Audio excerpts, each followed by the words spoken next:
10 o'clock. Good morning, everyone. It's 10 o'clock. Let's call the meeting to order for Polk County Commissioners Court for October 9th, 2018.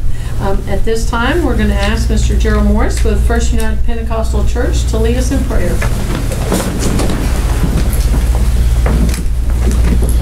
Father, we acknowledge your greatness, your majesty.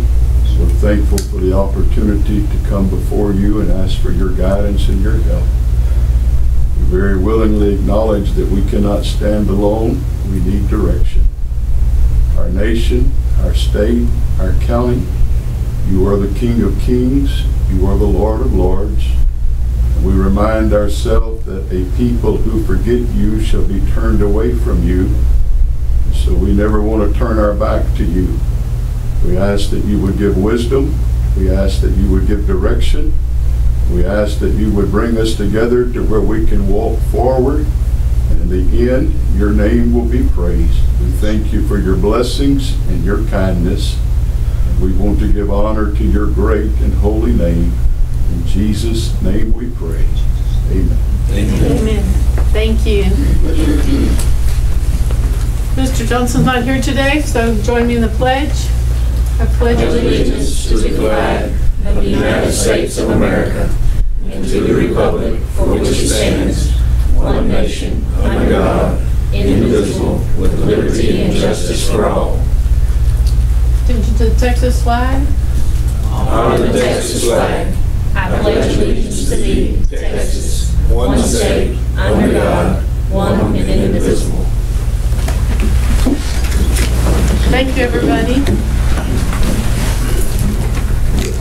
If you haven't done so already, please turn off or mute all your cell phones and pagers. Okay, item number 2, public comment. At this time, we have 2 people that would like to comment. Mr. Billy Lambeth on item number 15 on the agenda, tax-exempt properties in Polk County. Mr. Lambeth, you have 5 minutes, and Madam Clerk will time you. 3 minutes, excuse me. 3 minutes. Well, thank y'all for letting me come up here and address you. My concern is the Alabama Castor tribe applying for a license to have a casino, and I don't have a problem with that. I'm for them having a casino, but since mid-90s, they purchased 4,586 acres out at joined the reservation, part of it led C.T. Jones place. Out of that, they put 3,399 acres in a federal trust and took it off our tax rolls. Well, was anybody in Polk County, did we have an opportunity to oppose that? The county judge, the commissioners? I don't think. They kept 1,187 acres in fee simple, and they pay tax on that. That's at Goodrich. I got involved with this because I was talking to James White, our state representative, and he told me that anything in the federal trust had to join the reservation. That C.T. Jones property is 688 acres at Leggett does not touch. Come to find out, our Secretary of the Interior, at his sole discretion, has got the right to put anything in Polk County he wants in a federal trust. The Alabama Castor tribe at this time need our help to be able to legally have a casino. And I don't have a problem with that. I'm for it. I will help them. But what guarantee are we going to have from them that they don't buy the whole east end of the county and put it in a federal trust and take it off our tax rolls? That's the meat of what I came here for. And have y'all reached a decision? Y'all going to support the casino? Or?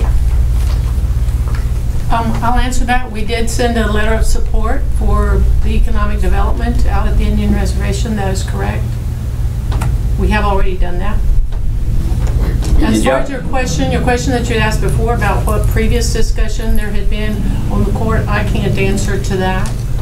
I don't know either, but there hasn't been any since I've been on court. Did y'all discuss at any point what it would do to our taxes? If you get a casino like Golden Nugget, you're talking about $1 million a month, $2 million a month. They can buy the whole east end of the county. Did y'all approving it? Did you put a condition on it that they leave it in fee simple if they keep buying property?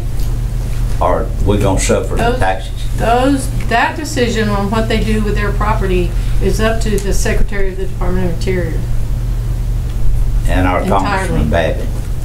Yes, sir. Yeah, So, but in 10 years, they could own the whole east end of the county, and my taxes gonna double and triple.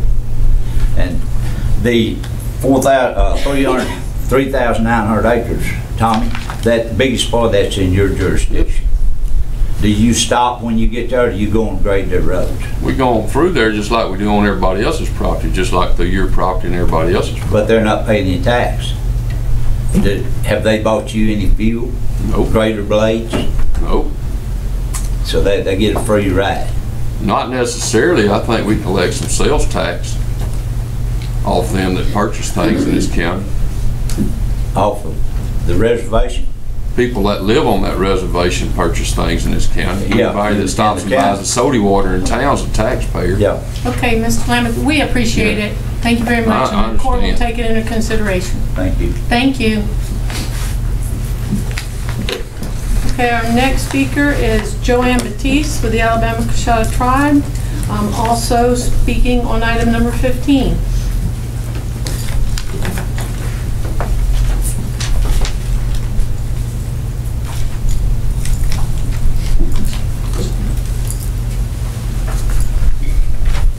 I too appreciate the time to speak with the commissioners this morning about the Alabama-Shah Tribe and its properties. The reason our land is put in trust is the legal responsibility of the federal government. A case out of Georgia back in the 1800s made the United States realize that they were not treating its citizens right. Wherever a settlement was found, they were forced off that land. So this case made them see that they were not protecting us. So under the Indian Reorganization Act, they started fulfilling their legal obligation to the citizens of the United States. Native Americans are the only class of people that were granted sovereignty when the U.S. Constitution was born. Our land in East Texas is a matter of us. If we purchase any land, it's a matter of us buying our own land back. It takes about 5 to 7 years to put any acres to be put in trust by the federal government. Today we own over 10,000 acres. But before these properties were put in trust, we did pay taxes. And in the process, local communities benefited. Over 50 years, we had a Head Start program that educated Polk County children. And now we're looking at Plan B for our Head Start program because ISDs have picked up the program at their schools now. We've paid taxes on fee simple lands. We have paid anywhere from $43,000 to $45,000. And the school district that we are in benefits also because the federal government allowed impact aid. And for the simple rate that we pay fee simple taxes. School district that our kids go to have benefited 3 or 4 times more than what we pay. And we've been good neighbors all these years, so I don't understand why all of a sudden raising property rates is a concern. Because if that was a question, it should have been questioned a long time ago. So I am here to dispute Billy Lambert's concern, because the Commissioner's Court have no jurisdiction. Our property is trust land, and he refers to our business as a casino. We are not a casino. It's an entertainment center. We're playing bingo just like anywhere else. And right now, we have no intentions of bringing a Las Vegas type casino to our reservation. But if and when we do, that's far down the line, because what we're earning now is helping us rebuild our community. We're also buying everything that we need in materials and supplies, groceries, banks that we use are local. So the city of Livingston is benefiting as well as outlying areas. So, as I see it, there's really no concern. It's not there, but it's been our issue all these years that they think we don't pay taxes. We do. So, if there's any questions, then all these hearsays that go around in emails being mailed out to everybody, it was addressed to me the other day for the first time, and that's why I'm here, to dispute any issues about property that belongs to the Alabama-Coshawta tribe. I thank you. Thank you, Madam Chair. Okay, informational reports. Do you have any elected officials or department heads? We do want to introduce Holiday Lakes has a new fire chief, Mr. Arthur West. And so he becomes part of our team, and he would like to remind everyone, we put a message in front of you, that on Saturday, October 13th, they are having a fundraiser. So thank you, Mr. West, for coming. Thank you.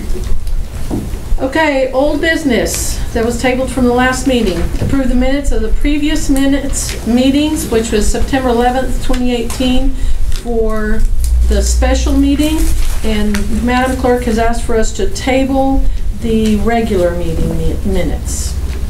So I need a motion to approve the special meeting minutes. So Commissioner Willis, Commissioner Purvis, any further discussion or questions? All in favor say aye. Aye. Any opposed? Motion carries.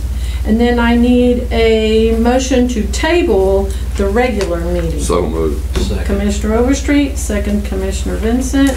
Any further discussion or questions? All in favor say aye. Aye. Any opposed? Motion carries. Okay, item number 5, new business, is the consent agenda. At this time, we are going to, the Madam Clerk has asked for us to table the approval of the previous meetings, which was September 25th, the regular and the special.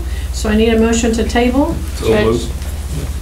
Can I explain why we're tabling all the minutes? Yes, ma'am, you surely may. We're working on a lot of the election stuff. We've got over 3,200 applications for ballots by mail, so that's been the priority, so that's why I haven't gotten the minutes. Sorry about that. We should have clarified for you, because we all know why, but Not slacking but here. not the public. Okay, so Commissioner Purvis, second. Second. Commissioner Overstreet, any further explanation? All in favor say aye. Aye. Any opposed? Motion carries. Okay, are there any items on B that the court would like to pull? Okay, then you have an addendum on B in the amount of $15,794.52. Other than that, we need a motion to approve. So moved. Second. Motion to approve, Commissioner Overstreet. Second, Commissioner Vincent. Any further discussion or questions? All in favor say aye. Aye. Any opposed? Motion carries. Okay, item number 6, receive report detailing local rental property values in regards to county leased property. Kelly Workman has come to present. She's an associate representing the Southern Region of Texas National Retail Group, and everybody should receive this report, and it's also in your packet. Morning, Kelly. Good morning. This is the first time I've had to do it in front of anyone. Normally I'm trying to sell someone's property, not defending rental rates. So I don't know, do you want me to explain my property? Do you want to ask me questions? However the court wishes to proceed. You can certainly explain the results from your report first. Okay, so this is what they just asked me to, I've been in commercial real estate for 25 years. I own property, I bought and sold property. I do it all day long for people looking to make investments. So when they asked me what the current rental rate was, I did a little research, which is what you guys have in front of you. This property is a little bit different than the ones I'm used to because since it's a county property, you don't pay property taxes, so it kind of skews the numbers a little bit. With that said, if you're just concerned about the rental rate, the average rental rate in Polk County, I would say, is about $1 a square foot. Now, this property is older. This is just the gross fees. This property is older and it's not in a great location. Parking's not great and all these different things. So it might be a little bit less, but definitely not what I see at about a quarter a square foot is what you're getting now with no triple net charges. And triple net charges are property taxes passed through to tenants, insurance passed through to tenants, CAM charges, which include anything from air conditioning, roof repairs, painting, parking lot sweeping, maintenance, all of those things. Those can average $1 to $4 a square foot, depending on where your property is in the county or wherever it is in the United States. So that's how I came up with these numbers. If you were, in my business, if you were to sell this property today, it'd be worth about $35 a square foot to sell, so around $600,000 because of the lease structure, secondarily to the condition of the property and the location of the property. If you were to have triple net leases where tenants participated in taxes, insurance, CAM charges, you could probably get around $70 a square foot for the property if you were to sell it. So right now the rental rate you guys have is about 25 cents or $3 annually a square foot. Typically what I'm seeing around is between $14 and $15 a square foot, including fees and on an annual basis. My property, for instance, that I own in town, I'm getting $18.75. Again, I'm on the freeway, this is here, other properties in town are not getting that much, but they're still getting probably 5 times, 7 times of what they're getting at this property. And medical tenants especially are very desirable. Wherever you are in the United States, people want to invest in medical, and so their rents are usually on a higher basis, and they always participate in triple net fees.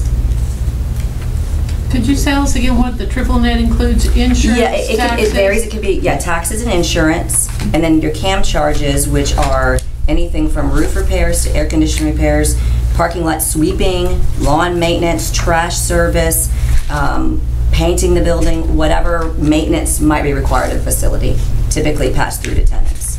Now some tenants, a lot of government tenants that I've worked with before, they'll have a stop in their lease, 3% annually, 7% annually, so they might not participate in the full triple nets. Like I know that DP East Texas does that way, and numerous other like state agencies do it that way, but they still participate to some extent. Even DPS participates to some extent in their triple net charges because, as you're all aware, what they're speaking about property tax here, that eats up property owners, so if they can't pass some of that through to the tenants, they really can't afford to own the property. So any questions? Anybody have any questions? I talk really fast. So your best estimate with the location, the quality of the building, everything. Yes. Fair market value per square foot. Right now? Right now. $35. $35 a foot. Yes. Just to sell it. To No, sell. I'm talking about rent. For the rent. So for the rent. That's what we're discussing. I think 75 cents a square foot for sure. Okay, now does that include if they would pay for the... If they were going to pay all the triple net fees, it would be more like $1.25 total. Okay. I don't know what your property taxes would be, so I'm estimating because you have to do it, per square foot. But Yeah. I'm just estimating $1.25. So $1.25 is not unfair, given the location. Okay. Anybody else? Okay. Okay. Thank you. Thank you. Appreciate it. Thank you.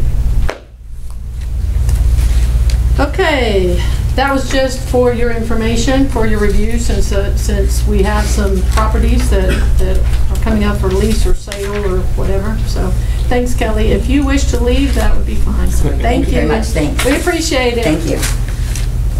Okay, item number 7, consider approval of personnel. Oh, hold on, let me back up to item number 6.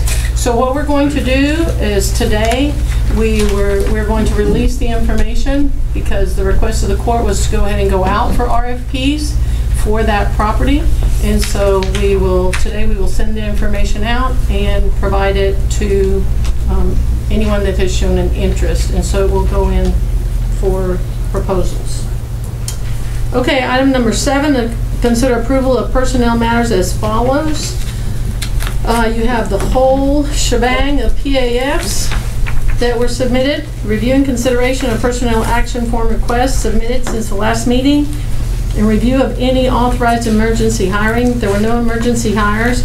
I do want to say that we owe a huge thanks to our HR department, to our treasurer, to our auditor, to everybody that was involved in this process, because when they brought the PAFs over here, I think there were 3 or 4 reams of paper that had to be looked at and assessed. So I do want to say a huge thanks to all of those departments, especially given the fact that at the same time they were dealing with a new software system, changes in insurance costs, changes in insurance benefits, just you name it, it all happened at one time. So on October 1st, we had the perfect storm, and we survived it. So I do want to say thanks to those departments.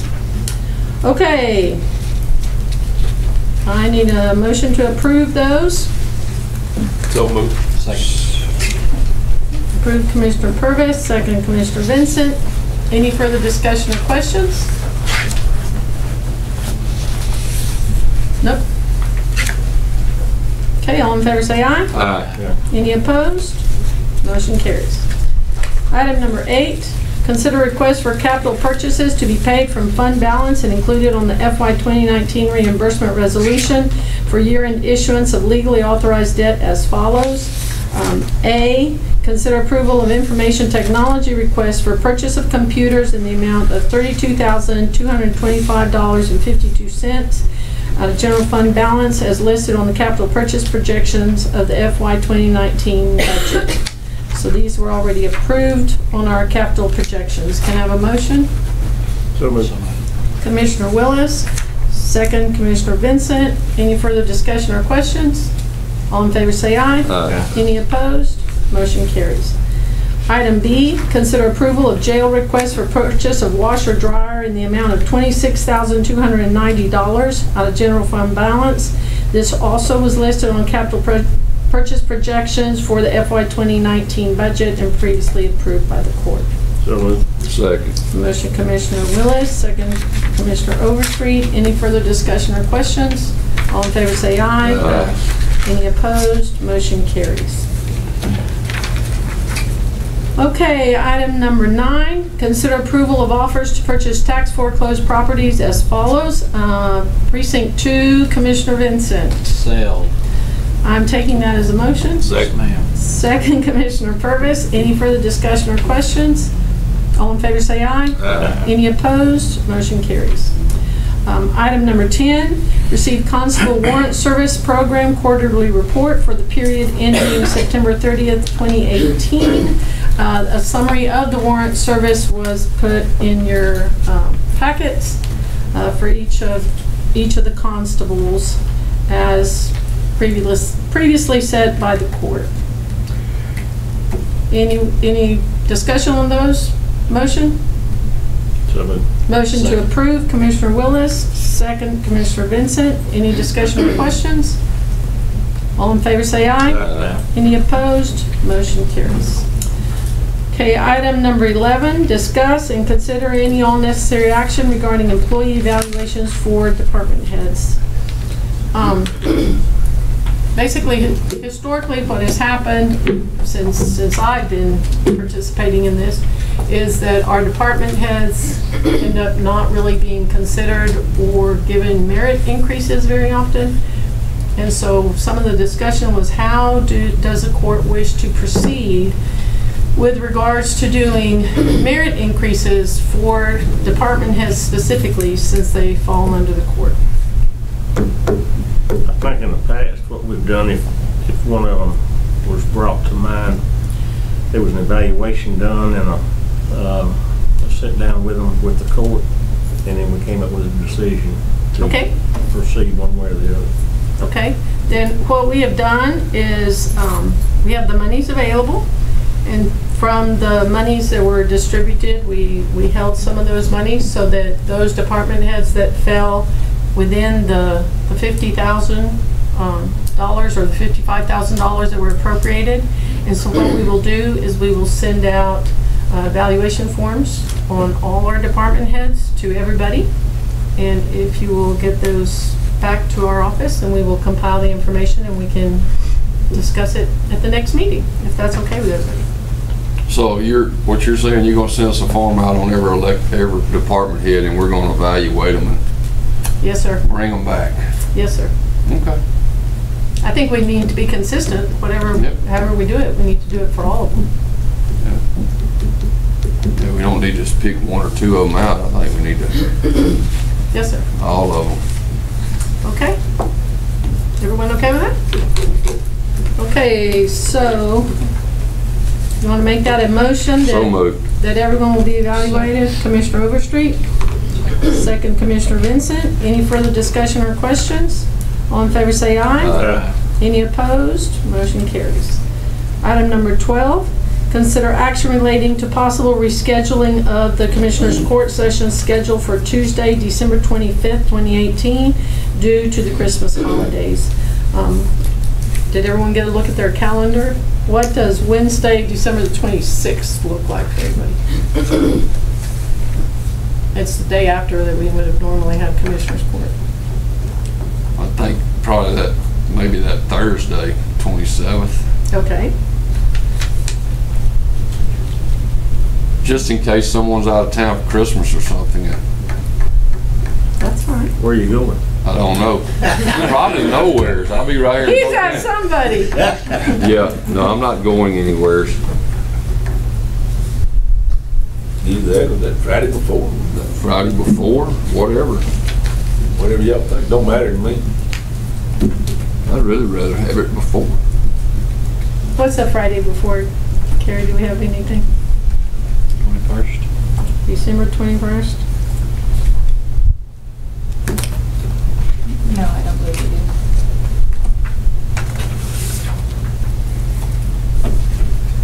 So December 21st, 10 a.m.? We'll make it quick so that y'all can all go buy your last minute gift for your wife. We'll do that Monday. Exactly. Yeah. The 24th. Oh, I forgot. Here's some money. Go buy you something. That's right. Okay, December 21st, 10 a.m. So moved. Second. Commissioner Willis, second Commissioner Overstreet. Any further discussion or questions? All in favor say aye. Aye. Any opposed? Motion carries. Do we need to, well, we're going to have that court anyway. Give them authority to do our regular court and bills or anything. No, that's why we have to meet. Yeah. Man, we can't do that anymore. Nope, can't do that anymore. Okay, item number 13, consider and approve the creation of 2 new revenue lines, criminal court appointed attorney reimbursement and the county court and civil court appointed attorney reimbursement from the county court. This comes from Judge Tom Brown in trying to find a way to recover some of the monies. Judge Brown, would you like to address the court? Do you need an explanation? If you would like to provide one, we will definitely take it. You're usually here for us to hear you, so. I talk loud. Come on up. About 4 years ago, a court of appeals held that it was illegal for a trial court to require an indigent defendant to repay the county for the attorney's fees that the county paid out when he was appointed somebody to represent him. But they left a little, they in the legislature left a little window open. And I think we figured out a way that we can recover some of that money. It will by no means be all of it, but some. The problem that we have is there is a line in the budget for reimbursement of court-appointed attorney's fees that is used by the district clerk's office. They have Bobby has certain requirements on reporting, things like that. We do not have a separate fund, a separate line for the funds that have been recovered and paid into the county clerk's office. So, the county clerk's office has different reporting requirements. To make it simple, we need 2 new lines. Basically, we're doing a criminal reimbursement line, a revenue line, and a civil revenue line, because there's a possibility we're paying some money out on guardianships. There is a possibility that once the guardianship gets going, some assets can be determined and we can get reimbursed for that. I don't know that that would be a major deal, but it's better to have it there than find something and not have any place to put it. So the county clerk's office just needs a place to put or enter when a defendant pays reimbursement on attorney's fees, rather than it going into the big pot and it confusing everybody. Yes, sir. The auditor in this office definitely do not have an objection to that. So can I have a motion? So moved. Second. Commissioner Willis, Commissioner Vincent. Any further discussion or questions? All in favor say aye. Aye. Any opposed? Motion carries. Thank you, Judge Brown. Okay, item number 14. Consider request from District Clerk and County Treasurer to approve cash jury payment procedure for those jurors who report on the first day of jury duty. We're going to get tag teamed. Right. Let you explain. Okay, our office just issues $6 checks, like hundreds of them. And I think it'd be really financially better if we just paid cash instead of spending the time to issue the checks, time we mail them, and then a lot of them are never cash. We have to stop payment at the bank. So a lot of counties do this. They just issue the cash in the morning of the jury selection. So just the first day. Just the first day. If they're, go second or third day, we'll mail those checks to their address. It's just to streamline the process. I mean, we have to touch it and give them a report, then they have to do stuff, and then, so it's a lot of work in both of our offices, and if we can just hand them the $6 when they're checking out for the day, it'll just streamline that. I've checked with several treasurers across the state, and they seem to like this procedure a lot better.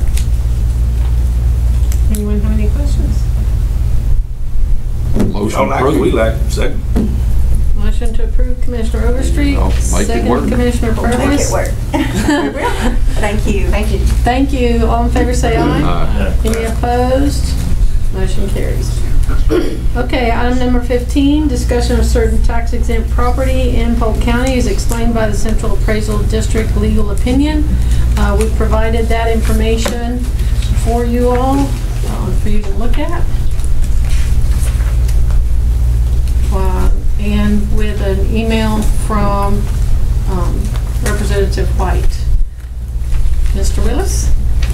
Well, I don't think we need any more discussion. We've had 2 great speakers that have given us some good information, most of which I wasn't aware of, and I'm sure the regular public didn't either. But I appreciate them coming in and explaining to us their concerns, and I think it's been a great learning experience for all. Okay. Yeah, it brought stuff to us that we didn't know about. We appreciate y'all. Appreciate y'all coming. Okay. Anyone else? Very well. One quick thing. before all of us leave, we need to set up some dates for interviewing for the grants and contracts. The last date we kind of circled around didn't work. What about October 31st? You don't want to come on Halloween? I don't think I have any big plans during that date. You'll be all dressed up, that's fine, come on. What time? I would say in the afternoon. Yeah. Start at 1 o'clock. 1 o'clock, October 31st? Okay. We will send you what we have and we will go from there. And if we get anyone in between, then we will send you that also. Okay, Commissioner Overstreet. Motion to adjourn. Second. Motion to adjourn, second Commissioner Purvis. All in favor say aye. Aye. 10:35. 10:35, thank you everybody, appreciate it. Getting ready.